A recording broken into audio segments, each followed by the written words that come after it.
Today I talk about why trying to be happy is actually making you unhappy.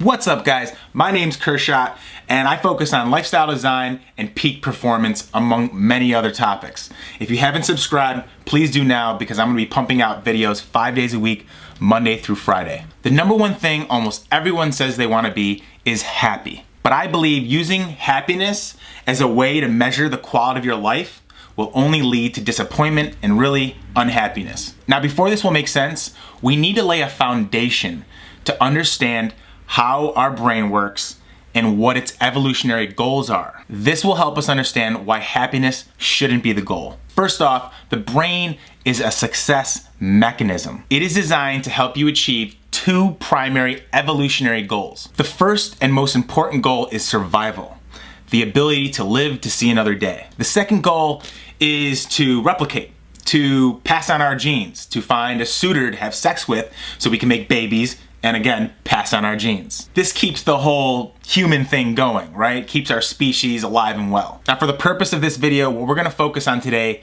is survival. Your brain isn't geared to make you happy, it is geared to help you survive. And so what it's really good at is coming up with all the negative possibilities that could occur in your life. And it's designed this way not to make you happy, but to keep you safe. Back when we were cavemen, if we were looking up at the stars, thinking about how beautiful they were, and feeling so grateful for the fact that we were alive and all was well, what we weren't paying attention to was the jaguar around the corner getting ready to pounce on us. By focusing on all the negative possibilities that could occur, we protect ourselves from various dangers such as predatory attacks. But obviously today, in 2018, we don't have the same constant threats on our lives like we used to a million years ago.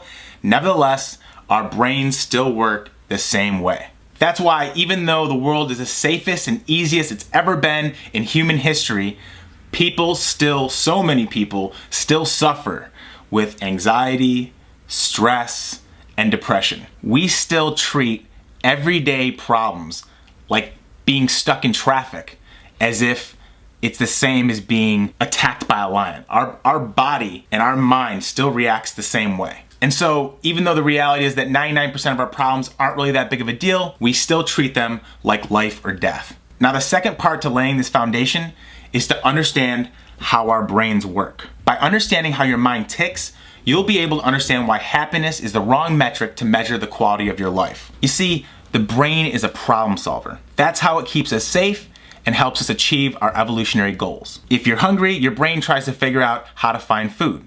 If you're cold, your brain tries to figure out how to find shelter, and on this goes. So again, think of your brain as a problem solver. And what this means is that your brain requires constant simulation through the form of solving problems. One of the worst forms of torture is solitary confinement. And the reason why that is because you're put in a dark hole for long periods of time with no contact with other humans and no stimulation from the outside world and really no problems to solve. It's the worst form of punishment because it deprives people of mental stimulation. In fact, a lot of the people that get stuck in solitary confinement end up turning crazy, right? And that's because if your brain doesn't have problems to solve, it will create problems to solve. And what does that look like outside of a jail cell? In the real world, it looks like the hashtag first world problems. Now, what the fuck does this have to do with being happy? Well, most people think that happiness is a destination. That if they finally get that dream job, or they finally find that dream woman, or they finally build their dream house, that they'll finally achieve lifelong happiness. But that's just not true. Because once you've solved all the problems to achieve those goals, your brain will automatically seek the next problem to solve. Because again, the brain is constantly looking for stimulation. It's constantly looking for more problems to solve. Therefore, what you've achieved yesterday will no longer offer you stimulation today. Mental stimulation is derived from having new problems to solve. That's why playing video games with cheat codes is never satisfying, or why going on a date with someone who is easy and offers no challenge is boring, and unattractive. Being comfortable and trying to make your life easy is the fastest and surest way to lose your mind from boredom.